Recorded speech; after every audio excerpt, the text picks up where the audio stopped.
आज हम बात करेंगे रेशो एनालिसिस के बारे में।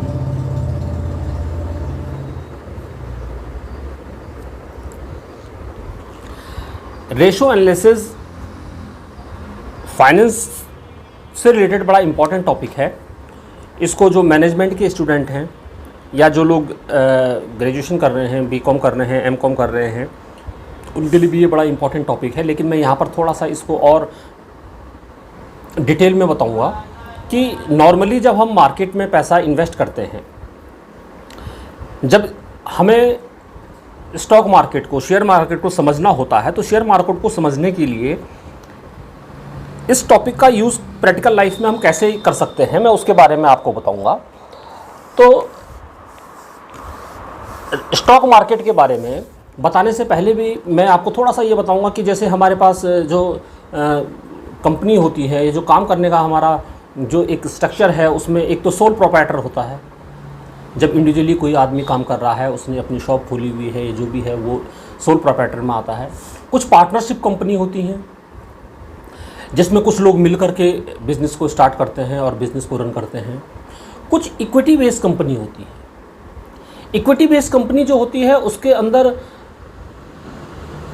शेयर होल्डर बड़ा इंपॉर्टेंट रोल है शेयर होल्डर का, कि जो शेयर्स हैं उन शेयर में एक पार्ट तो प्रोप्राइटर के पास होता है और कुछ शेयर होल्डर का जो आपके पास शेयर हैं उस शेयर में कुछ पार्ट ऐसा होता है जो कि ओपन मार्केट में छोटे छोटे इन्वेस्टर के पास भी होता है।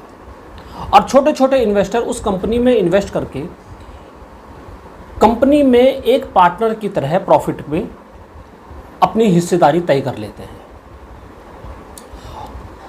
स्टॉक मार्केट में उन शेयर्स की ट्रांजैक्शन होती है। अब सबसे इम्पोर्टेंट यहाँ पर जो बात आती है वो ये आती है कि स्टॉक मार्केट में जिन शेयर पे लेन देन हमारा होता है, जिन शेयर को हम इस उम्मीद से ख़रीदते हैं या बेचते हैं कि इससे इन फ्यूचर हमें बेच करके हमें प्रॉफिट होगा, आज हम इसको ख़रीद लें, वो शेयर सस्ता है या महंगा है आज की डेट में, हमें उस पर पैसा लगाना चाहिए या नहीं लगाना चाहिए। हालांकि ये बहुत बड़ा चैप्टर है और एक फाइनल डिसीजन लेने से पहले इसमें बहुत कुछ समझना होता है। लेकिन मैं आपको आज बेसिक टूल के बारे में बताऊंगा जो इंपॉर्टेंट टूल इसके अंदर है। किसी कंपनी की अगर हमें फाइनेंशियल पोजीशन को समझना है या हमें ये समझना है उस कंपनी की जो फाइनेंशियल सेहत है, आर्थिक सेहत जो उसकी है, वो आर्थिक सेहत कैसी है। शेयर मार्केट या स्टॉक मार्केट एक संभावनाओं का भरा हुआ खेल है। आप जब पैसा इन्वेस्ट करते हैं तो आप मैक्सिमम पॉसिबिलिटी ये देखते हैं कि हमें कहाँ पर मैक्सिमम प्रॉफिट दिखाई दे रहा है या हम कितना % श्योर हैं कि यहाँ पर हमें प्रॉफिट हो जाएगा। हम उसको लेकर के पैसा इन्वेस्ट करते हैं, रुपया लगाते हैं, लेकिन ये कंफर्म कभी 100% श्योर नहीं होता। तो किसी कंपनी की आज की डेट में अगर अब हम किसी शेयर की कीमत देखें तो वो आज की डेट में हमारे पास सस्ता है या महंगा है, उसके लिए कई वर्ल्ड शेयर मार्केट में आते हैं। मैं उन शेयर मार्केट के जो नॉर्मल जो वोकैबुलरी है मैं उनके बारे में डिटेल में बात करूंगा। एक वर्ड आपने अक्सर सुना होगा, ईपीएस। ये क्या है और किसी स्टॉक मार्केट में पैसा लगाने से पहले इस ईपीएस को देखना कितना जरूरी है, ये हम यहां पर समझेंगे। देखो, ईपीएस से वैसे ही समझ में आ रहा है अर्निंग पर शेयर। एक शेयर से हमें कितनी अर्निंग हो सकती है या एक शेयर आज की डेट में कितना अर्न कर रहा है, उसको हम प्रति शेयर आय कहते हैं। एक शेयर से हमें कितना रुपया मिल रहा है। अब ईपीएस, नेचुरल सी बात है, ईपीएस नेट प्रॉफिट पे डिपेंड करेगा और हमारा जो नेट प्रॉफिट है वो हमारी सेल पे डिपेंड करेगा। और नेट प्रॉफिट और सेल के बीच में डिपेंड होते हैं हमारे एक्सपेंसेस कितने हैं। मैं थोड़ा सा इसको जो हमारा नेट प्रॉफिट निकलता है, मैं नेट प्रॉफिट के बारे में बहुत ज़्यादा डिटेल में नहीं जाऊंगा, लेकिन मैं आपको नॉर्मल बताता हूं कि सपोज किसी कंपनी की सेल्स है, जो कंपनी की सेल है उस सेल में से वो अपने variable expenses, variable cost minus कर देती है। अब वेरिएबल कॉस्ट क्या है मैं उसके बारे में फिर कभी डिटेल में बताऊंगा। वेरिएबल कॉस्ट को माइनस करने के बाद हम उसमें से अपने फिक्स कॉस्ट माइनस कर लेते हैं। वेरिएबल कॉस्ट और फिक्स कॉस्ट क्या है इसके बारे में फिर बात करेंगे। तो हमारे पास EBIT earning before interest and tax आ जाता है। ये earning before interest and tax हमारे पास आ गया। अब यहाँ से हमारी जो और एक्सपेंसेस हैं, सपोज किसी कंपनी ने इंटरेस्ट पे करना है तो सबसे पहले वो अपना इंटरेस्ट पे करेगी। इंटरेस्ट को पे करने के बाद उसके बाद EBT आ जाएगा, अर्निंग बिफोर टैक्स। दिखाई दे रहा है अर्निंग बिफोर टैक्स है, तो इसका मतलब अब हम टैक्स रेट माइनस करेंगे, 1 माइनस टैक्स रेट।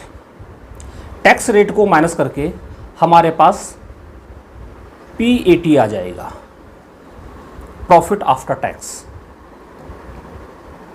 इस प्रॉफिट आफ्टर टैक्स में हम प्रेफरेंशियल डिविडेंड माइनस कर लेते हैं। जो प्रेफरेंशियल शेयर होल्डर होते हैं उनको डिविडेंड दे देते हैं,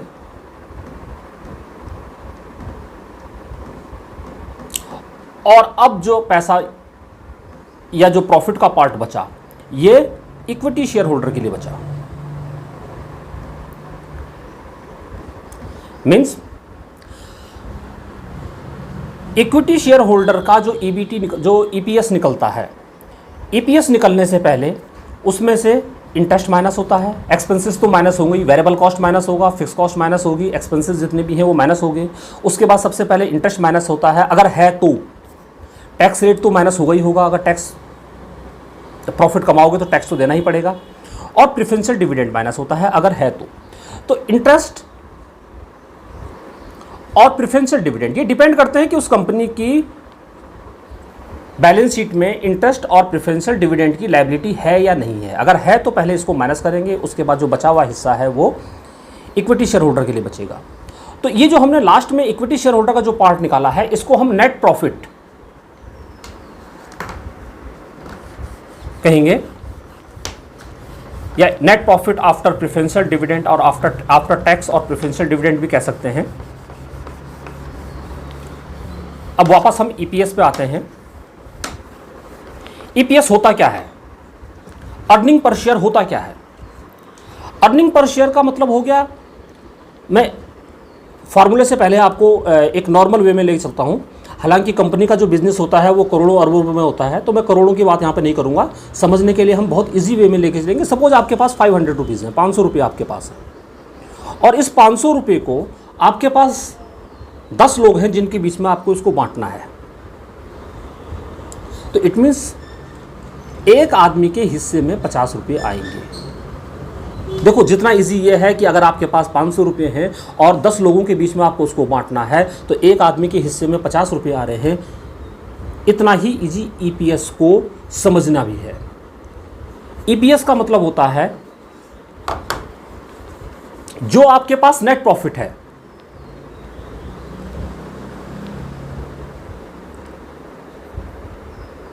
आफ्टर इंटरेस्ट प्रेफरेंशियल डिविडेंड, जो नेट प्रॉफिट हमारे पास है, अगर हम उसको number of equity share holder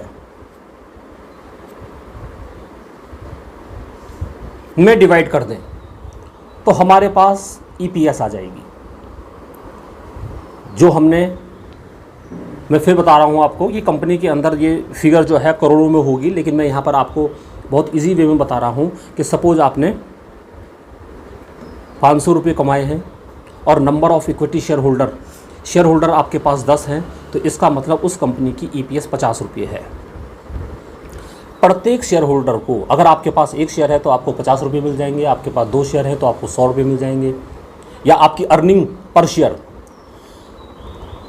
मिलना तो इसमें अलग चीज़ है, लेकिन आपकी अर्निंग पर शेयर 50 रुपये आ जाएगी। अगर आपके पास 2 शेयर है तो अर्निंग पर शेयर आपकी 100 रुपये हो जाएगी, या आपके पास 100 शेयर है तो आपकी अर्निंग पर शेयर 5000 रुपये हो जाएगी। तो ये एक बेसिक टूल है और बड़ा इंपॉर्टेंट टूल है किसी कंपनी में। जब हम इन्वेस्ट करते हैं या हम ये सोचते हैं कि ये शेयर सस्ता है या महंगा है, और सस्ता है या महंगा है हमें उसका डिसीजन लेना है, तो हम उसका EPS को भी एक इम्पॉर्टेंट टूल्स के रूप में देखते हैं। ईपीएस बदलता और घटता रहता है, कम और ज़्यादा कुछ भी होता रहता है।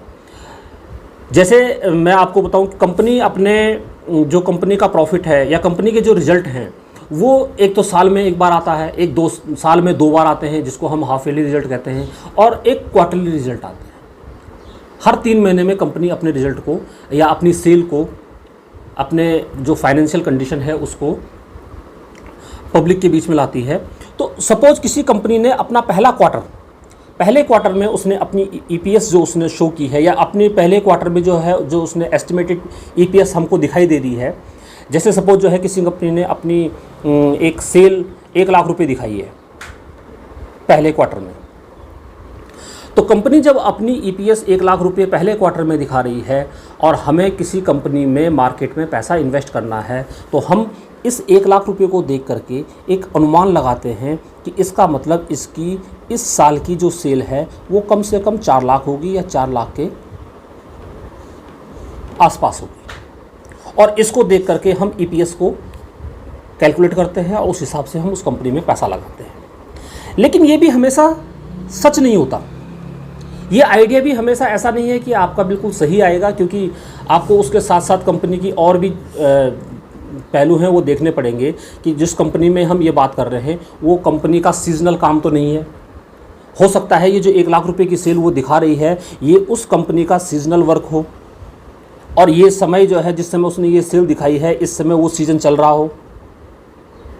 तो ज़रूरी नहीं है कि अगले 3 महीने के बाद, अगले 6 महीने के बाद, अगले 9 महीने के बाद वही सीज़न चलता रहे और इतनी ही सेल रेगुलर आती रहे। या इस जो हमारे पास उस कंपनी ने इस बार सेल दिखाई है, इस सेल में एक बहुत बड़ी डील उसको जो नॉर्मली होती नहीं है। एक तो कंपनी की सेल है जो नॉर्मली होनी है। अगर बाई सपोज कोई गाड़ी बना रही है तो वो गाड़ी जो है नॉर्मली जो है उसकी बिकनी है, एक एवरेज सेल जो है। या अगर बाई सपोज कोई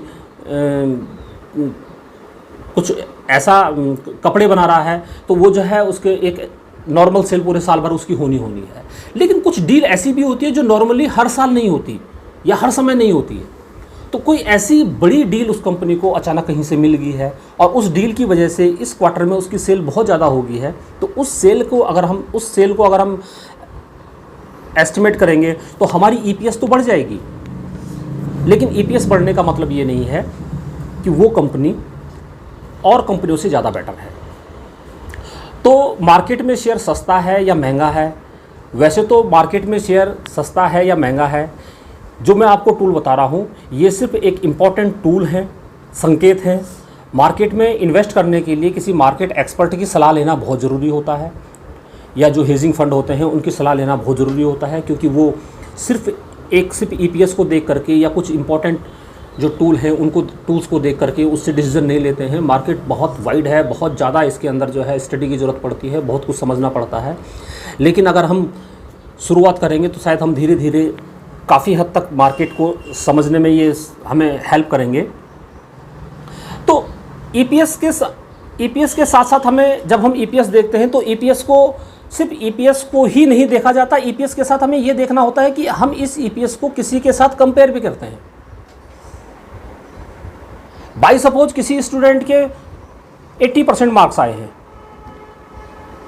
अब ये लड़का पढ़ने में एवरेज कैसा है, ये सिर्फ 80% देखकर ही डिसीजन नहीं लिया जाता। हमें इस साल ओवरऑल परसेंटेज क्या आई है, या इस साल उसके क्लास में परसेंटेज क्या आई है, या पूरे देश के अंदर जो है बच्चों की परसेंटेज क्या आई है, वो भी देखना होता है। तो ऐसे ही जब हम ईपीएस देखते हैं तो ईपीएस को सिर्फ हम 50 रुपीज़ को नहीं देखेंगे यहाँ पर, हम इसके साथ साथ मार्केट में ओवरऑल मार्केट की ईपीएस क्या है उसके साथ इसको कंपैरिजन करेंगे। और सबसे ज़रूरी होता है कि जब हम ईपीएस को कंपैरिजन करें तो उसी से रिलेटेड जो कंपनी है या उसी से रिलेटेड जो इंडस्ट्री है, उस इंडस्ट्री का पीवी रेशो उस इंडस्ट्री का जो ओवरऑल पीवी रेशो होता है उसके साथ उसका कंपैरिजन करें, या उसी के सिमिलर जो दूसरी कंपनी है पर्टिकुलर किसी एक कंपनी के साथ उसे कंपैरिजन करें। जैसे सपोज मैं सीमेंट सेक्टर की बात करूं, और सीमेंट सेक्टर में हम सोचते हैं कि इन फ्यूचर इसका बहुत बढ़िया है, अभी इंडिया में इंफ्रास्ट्रक्चर पे बहुत ज़्यादा काम होना है और कहीं एक ईंट भी लगेगी तो सबसे पहले सीमेंट की ज़रूरत पड़ेगी, तो सीमेंट सेक्टर हमें बहुत बढ़िया दिखाई दे रहा है। अब सीमेंट सेक्टर बहुत बढ़िया दे रहा है, हमने सेलेक्ट किया कि हमारे पास अल्ट्राटेक सीमेंट है, कि हम अल्ट्राटेक सीमेंट को हम देख रहे हैं। तो अल्ट्राटेक सीमेंट को जब हम देखेंगे तो हमें सिर्फ अल्ट्राटेक का ईपीएस नहीं देखना है, हमें उसके साथ उसके कंपैरिजन में जो दूसरी कंपनी है, हमें एसीसी का या अंबुजा का या डालिमा का, ऐसे जो सीमेंट सेक्टर से रिलेटेड ही जो कंपनी है, उन सीमेंट सेक्टर से कंपनी के ईपीएस के साथ इसको कंपैरिजन करना होगा। तो हमें ज़्यादा आसानी रहेगी अगर आप सीमेंट सेक्टर के ईपीएस देख रहे हैं और उस ईपीएस को आप किसी आईटी सेक्टर की ईपीएस के साथ कंपैरिजन करोगे तो रिजल्ट बिल्कुल अलग आएंगे। दूसरा इंपॉर्टेंट टूल इसके अंदर है पीई रेशो। आपने अक्सर सुना भी होगा कि एक्सपर्ट अक्सर पीई की बात करते हैं कि उस कंपनी का पीई इतना है। अब ये पीई है क्या? पीई रेशो हम कहते किसको हैं? पीई भी एक बड़ा इंपॉर्टेंट रूल है। अगर पीई को हम बहुत शॉर्ट, ये जो मैंने पीई रेशो लिखा हुआ है, ये पीई रेशो कैलकुलेट कैसे होता है, इस फॉर्मूले, इस जो हमने लिखा हुआ है इसी के अंदर इसका फॉर्मूला छुपा हुआ है। मीन्स पी फॉर प्राइस और ई फॉर अर्निंग। किसी कंपनी का इस समय प्राइस क्या चल रहा है और किसी कंपनी की इस समय अर्निंग क्या है। और अर्निंग का मतलब जिस ईपीएस की अभी हमने बात की थी,